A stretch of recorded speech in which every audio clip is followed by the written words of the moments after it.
Hello friends, तो कैसे हैं आप लोग। फ्रेंड्स, आज हम लोग पढ़ेंगे भारतीय संविधान की अनुसूचियाँ। फ्रेंड्स, इसी में से फिर हम फ्रेंड्स आज हम लोग पढ़ेंगे भारतीय संविधान की अनुसूचियाँ।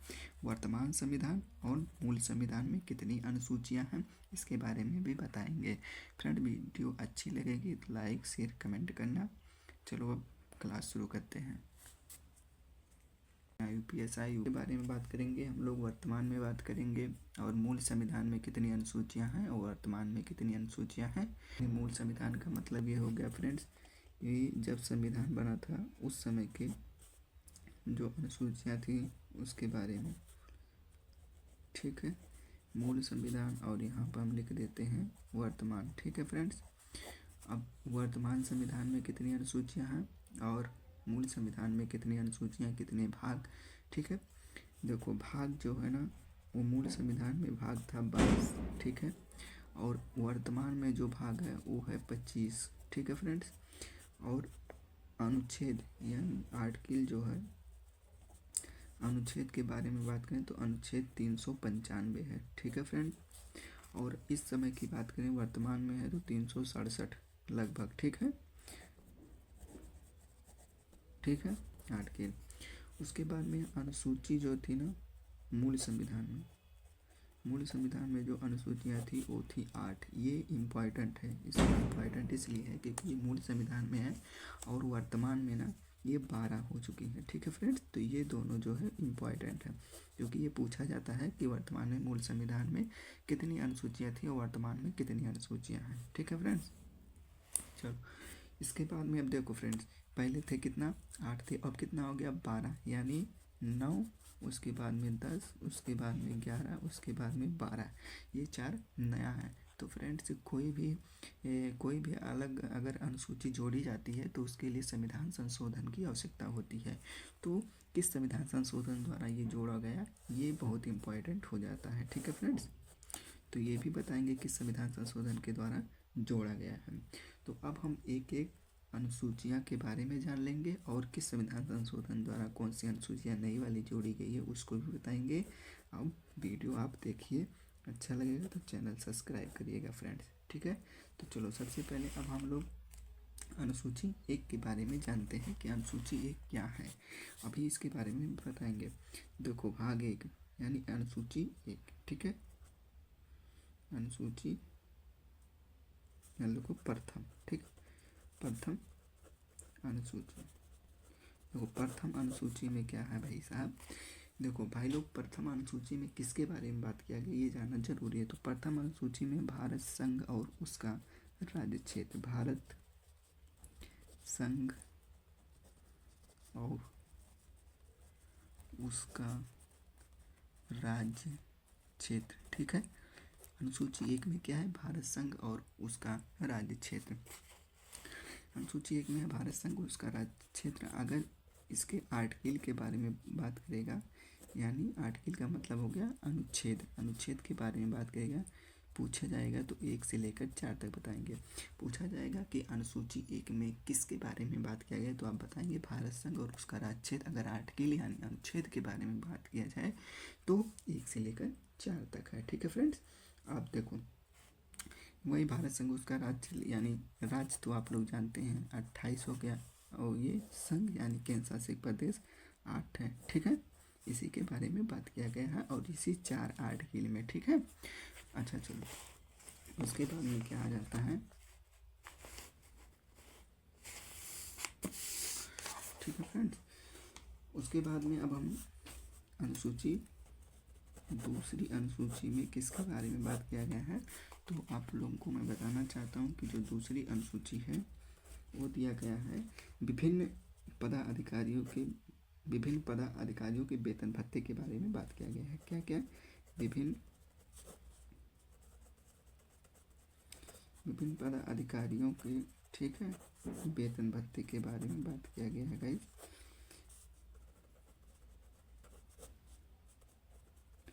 वेतन भत्ते एवं उनके विशेष अधिकार दिए गए हैं। ठीक है, देखो फ्रेंड्स, अगर आपको पूछा जाए कि दूसरी अनुसूची में क्या है तो आप लोग बताएंगे विभिन्न पदाधिकारियों के वेतन भत्ते, यानी भारत के जो हमारे राष्ट्रपति हैं, लोकसभा राज्यसभा के अध्यक्ष हैं, राज्यसभा के सभापति एवं उपसभापति हैं, उन सबके वेतन भत्ता भी मिलता है। तो ये बात किस अनुसूची में की गई है तो आप लोग बताएंगे अनुसूची नंबर 2 में किया गया है। अगर पूछा जाएगा भारत संघ और उसका राज्य क्षेत्र किस अनुसूची में तो आप बताएंगे अनुसूची 1 में। विभिन्न पदाधिकारियों के वेतन भत्ते तो आप बताएंगे अनुसूची 2 में। पूछा जाएगा कि राष्ट्रपति का वेतन भत्ता किस अनुसूची में तो आप बताएंगे 2 में। ठीक है।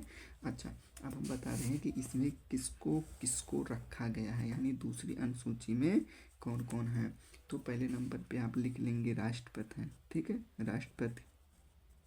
राष्ट्रपति हो जाएंगे। ठीक है, राष्ट्रपति हैं। उसके बाद में आ जाएंगे राज्यों के राज्यपाल हैं। ठीक है, राज्यों के राज्यपाल।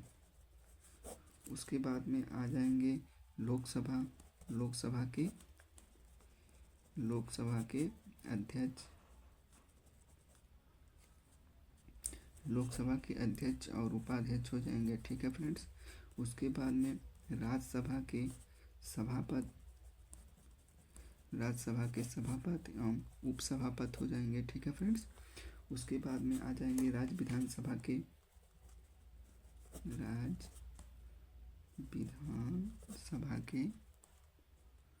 ठीक है, राज्य विधानसभा के अध्यक्ष और उपाध्यक्ष हो जाएंगे। ठीक है। उसके बाद में हो जाएंगे राज्य विधान परिषद के सभापति एवं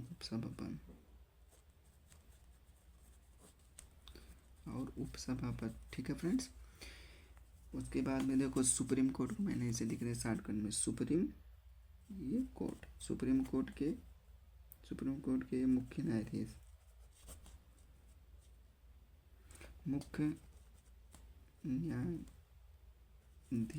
ठीक है, सुप्रीम कोर्ट के मुख्य न्यायाधीश और अन्य न्यायाधीश इसी में है। ठीक है, सुप्रीम कोर्ट के अन्य न्यायाधीश। उसके बाद में हाई कोर्ट के मुख्य न्यायाधीश और अन्य न्यायाधीश हो जाएंगे। फिर इसी में CAG। देखो फ्रेंड्स, अब मैं एक बार रिवीजन कर दे रहा हूँ। पूछा जाएगा अनुसूची 2 में क्या है तो आप बताएंगे विभिन्न पदाधिकारियों के वेतन भत्ते एवं उनके विशेष अधिकार। पूछा जाएगा कि उसमें कौन कौन से लोग शामिल हैं तो आप बताएंगे राष्ट्रपति, राज्यों के राज्यपाल, लोकसभा के अध्यक्ष एवं उपाध्यक्ष, राज्यसभा के सभापति एवं उपसभापति, फिर राज्य विधानसभा के अध्यक्ष एवं उपाध्यक्ष, राज्य विधान परिषद के सभापति एवं उपसभापति। उसके बाद में सुप्रीम कोर्ट के मुख्य न्यायाधीश और अन्य न्यायाधीश, हाई कोर्ट के मुख्य न्यायाधीश और अन्य न्यायाधीश, CAG। ठीक है। उसके बाद में अनुसूची आप नोट करके आप लोग यहाँ पे लिखेंगे। इम्पॉर्टेंट है, क्वेश्चन पूछा जा सकता है। देखिए फ्रेंड्स, उपराष्ट्रपति को वेतन नहीं दिया जाता है। उपराष्ट्रपति को किसका वेतन देकर अगर पूछा जाएगा उपराष्ट्रपति का कितना वेतन होता है तो आप बताएंगे 0, क्योंकि उपराष्ट्रपति का जो वेतन होता है वो राज्यसभापति के रूप में उनको वेतन मिलता है। किसके? राज्यसभा के। आप लिख लेंगे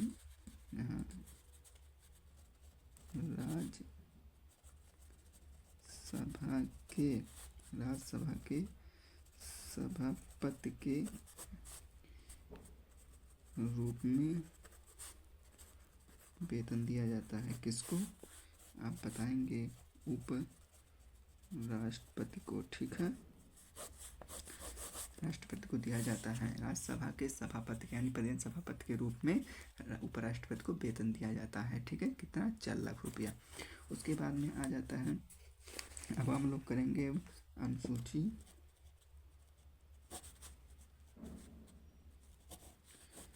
अनुसूची 2 हो गया। अब अनुसूची 3।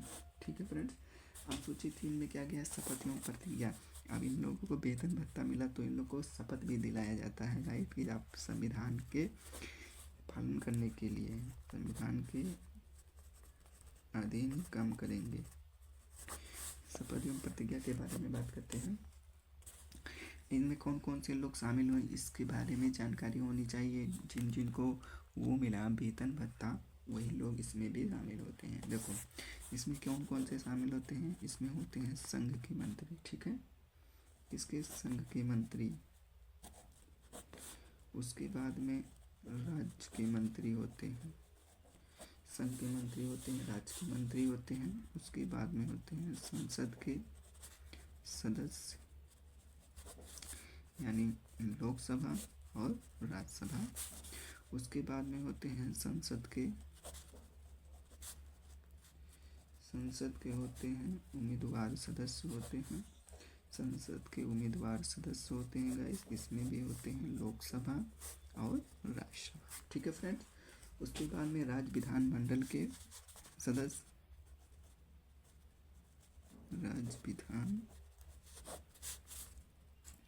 राज्य विधानमंडल के सदस्य होते हैं, राज्य विधानमंडल के सदस्य यानी एमएलए और एमएलसी होते हैं, ठीक है फ्रेंड्स। उसके बाद में होते हैं सुप्रीम कोर्ट, आप ये एससी का मतलब सुप्रीम कोर्ट के जज, ठीक, सुप्रीम कोर्ट के जज और हाई कोर्ट के जज। उसके बाद में CAG, ठीक है फ्रेंड्स। देखो अब मैं एक बार रिवीजन कर दे रहा हूँ। देखो अनुसूचित 3 में पूछा जाएगा, अनुसूचित 3 में क्या है तो आप बताएंगे शपथ एवं प्रतिज्ञा। पूछा जाएगा कौन कौन से लोग शामिल हैं तो आप बताएंगे संघ के मंत्री, राज्य के मंत्री और संसद के सदस्य। संसद के सदस्य यानी लोकसभा राज्यसभा के जो अध्यक्ष उपाध्यक्ष होते हैं। फिर आप पूछें ये बताएंगे संसद के उम्मीदवार सदस्य लोकसभा राज्यसभा के। उसके बाद में राज्य विधानमंडल के सदस्य जो होते हैं एमएलए एमएलसी। उसके बाद में हो जाता है सुप्रीम कोर्ट के जज, हाई कोर्ट के जज और CAG। ये लोग को शपथ